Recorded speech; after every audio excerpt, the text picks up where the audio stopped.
میں پاکستان کے نوجوانوں کو کہنا چاہتا ہوں جو اچھے کہلاتے ہیں، پڑھے لکھے کہلاتے ہیں، اچھے ماں باپ کے بچے کہلاتے ہیں، شریف کہلاتے ہیں، یہ اس ملک میں برائی تم تمام شریفوں کی وجہ سے ہے، تم تمام اچھوں کی وجہ سے ہے۔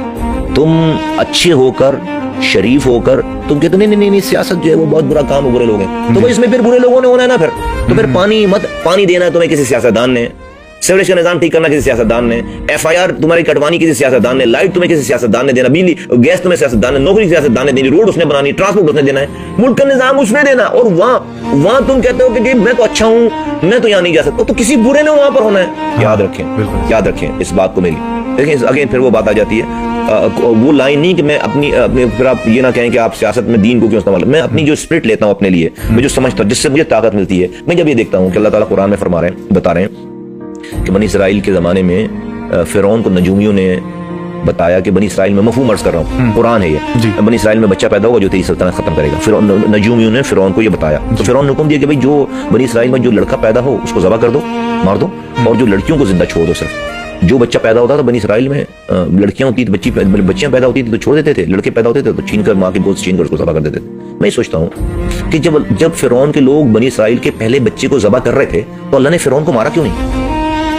مارا؟ دوسرے بچے کو ذبح کرنے، ماں کی اللہ تو 70 ماؤں سے زیادہ پیار کرنے والا ہے،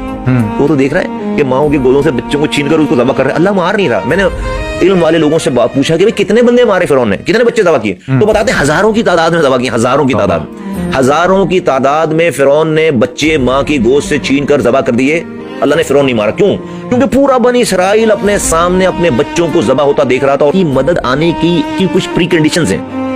جب تک بندہ کوشش نہیں کرے گا، ظلم کے خلاف کھڑا نہیں ہوگا، اللہ اپنی مدد بھیجتا نہیں، کسی کو نہیں۔ امتحان تو انسان کا ہی ہے۔ پھر اللہ نے مدد نہیں بھیجی، فرعون نہیں مارا ہزار۔ پھر اللہ تعالیٰ نے موسیٰ علیہ السلام پیدا کیا، بڑا کیا، جوان کیا، ان کو نبوت دے دی۔ اب ان کے کہنے پہ ہارون علیہ السلام کو نبوت، دو پیغمبر بنا دیے، دونوں بھائی پیغمبر۔ اب موسیٰ علیہ السلام سے اللہ تعالیٰ یہ نہیں کہہ رہے کہ موسیٰ علیہ السلام آپ نبی بن گئے، اب آپ جانماز اٹھائیے اور جا کر کوہ طور پر بیٹھ جائیے، اللہ کیجئے، آپ کی نماز ختم ہوگی، سلام پھیریں گے تو فرعون مرا ہوا ملے گا۔ کہ اللہ نے بولا موسیٰ علیہ السلام سے؟ نہیں، اللہ نے بولا موسیٰ علیہ السلام کو بھائی جاؤ، جا کر آواز لگاؤ، فرعون کے پاس جاؤ، تم اور تمہارے بھائی جاؤ، جا کر آواز لگاؤ فرعون کے، دونوں نبیوں کو کہہ رہے۔ میں پوچھتا ہوں بھائی رب کو کیا ضرورت تھی موسیٰ علیہ السلام کو فرعون کے؟ میرے رب کو فرعون مارنے کے لیے کسی موسیٰ کی ضرورت نہیں ہے۔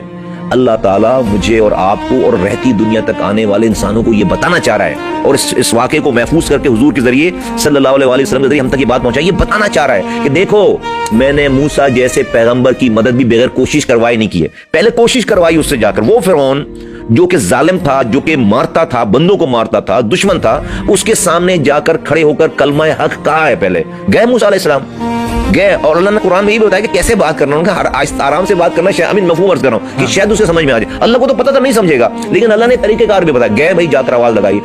موسیٰ علیہ السلام کی آواز پر وہ بنی اسرائیل جو اپنے سامنے اپنے بچوں کو ذبح ہوتا دیکھتے تھے، نہیں کھڑے ہوتے تھے، جب آہستہ آہستہ فرعون کے ظلم کے باوجود موسیٰ علیہ السلام کی بات ماننے والے بن گئے، تو اللہ کا میسج آیا کہ ہاں اب مدد آئے گی، اور ایسی مدد آئی کہ اللہ تعالیٰ نے سمندر کو حکم دیا کہ موسیٰ اور اس کے ساتھیوں کے لیے راستہ بنا کر دو، اور اللہ تعالیٰ نے سمندر کو حکم دیا کہ فرعون اور اس کے لشکر کو غرق کرو۔ یہ پورا واقعہ اللہ تعالیٰ نے قرآن میں لکھ کر آقا دو جہاں حضرت محمد مصطفیٰ صلی اللہ علیہ